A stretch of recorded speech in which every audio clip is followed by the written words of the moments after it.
Bé, moltes gràcies, senyor alcalde. Nosaltres avui sí presentem el que entenem que és un pacte per la democràcia, el que entenem que és un pacte per la transparència, per la informació i per el bon govern. Tots els polítics no som igual. És més, la majoria de polítics som honrats i tots els partits polítics. La política ha de ser entesa com una solució i no com un problema. Però, malauradament, els últims dies hem vist com la política se centrava a l'epicentre dels problemes, com el baròmetre del CIS diu que els polítics i la política som un dels seus principals problemes. Per això crec que hem de ser ferms en la corrupció, no només en la corrupció dels altres, sinó també de la dels nostres propis partits. En primer lloc, m'agradaria dir que la qüestió judicial la deixa de banda als tribunals i que, per descomptat, defensa la presumpció d'innocència de tots i respecte els temps dels tribunals que hi ha. Però una altra cosa és la qüestió política, i ahir sí que demana presumpció d'intel·ligència i responsabilitats polítiques derivades si les hi haguera.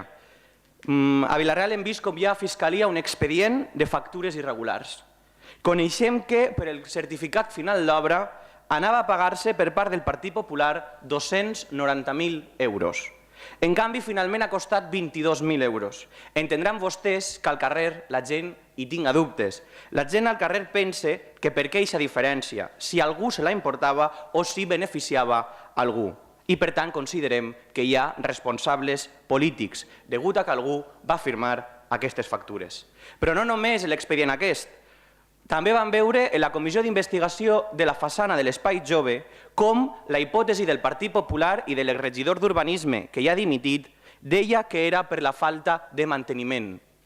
En canvi, vam descobrir que hi havia factures, 3 del mateix dia, per valor de 75.000 euros. I nosaltres ens preguntem quina era la versió oficial. Però anava més enllà, i podrà ser legal, però no és ètic.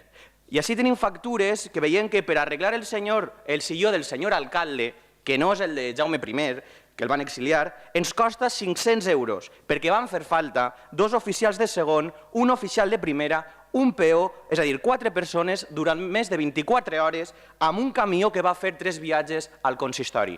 Nosaltres no ho entenem. La rodeta de la cadira va costar 250 euros, a la qual van fer falta un oficial de primera, un oficial de segona, 2 persones durant 10 hores i 3 viatges del mateix camió. Un camió amb capacitat per a 10 tones. Però n'hi ha més. Damunt veiem que n'hi ha una factura que diu que per explicar el quadre de la llum va costar 215 euros. Van fer falta un operari de primera i un operari de segona per ratificar si no li havia quedat clar. Però és que damunt van utilitzar 8 hores i 3 viatges del mateix camió. I no ho entenem, tan difícil era d'entendre la qüestió de la llum. I més, una maneta de la porteta de la porta, 283 euros perquè feien falta un oficial de primera, un oficial de segona i més de 12 hores de treball i viatges d'un camió. I podríem seguir 415 euros ajustant una porta, 2 persones durant 7 hores i més viatges d'aquest camió. I tant que hi ha responsables, i hi ha responsables polítics. I deia, nosaltres volem que hi hagi informació, que hi hagi transparència. Ja li vam dir, senyor Folgado, que consideràvem que tant el senyor Tomàs com el senyor Clausell havien de presentar la seva dimissió per aquesta gestió política, responsabilitat política, que no judicial, i que ahir no en parlem. També sabem que les actes són desconsejals i que vostè no pot obligar a que algú dimitisca, però sí que pot enviar-los al grup mixt i que funden el GIL o el que es donen la gana. Des de Compromís creiem que és fonamental que els partits ens unim, que els partits junts defensem la integritat de la democràcia que tant ens ha costat. I miren, fa uns mesos tot el món pensava que la culpa de la greu crisi econòmica era dels bancs, era dels mercats, al capdavall era del capitalisme. I curiosament han eixit casos de fa 20 anys com el de CiU, el cas del senyor Bárcenas que portava no sé quants anys i la culpa ja no és del capitalisme, sinó de la democràcia. I per ahir no passem. Per ahir no passem i per això demanem la unanimitat d'aquesta corporació. Agraïm especialment al Partit Popular que ens ha avançat que votarà que sí.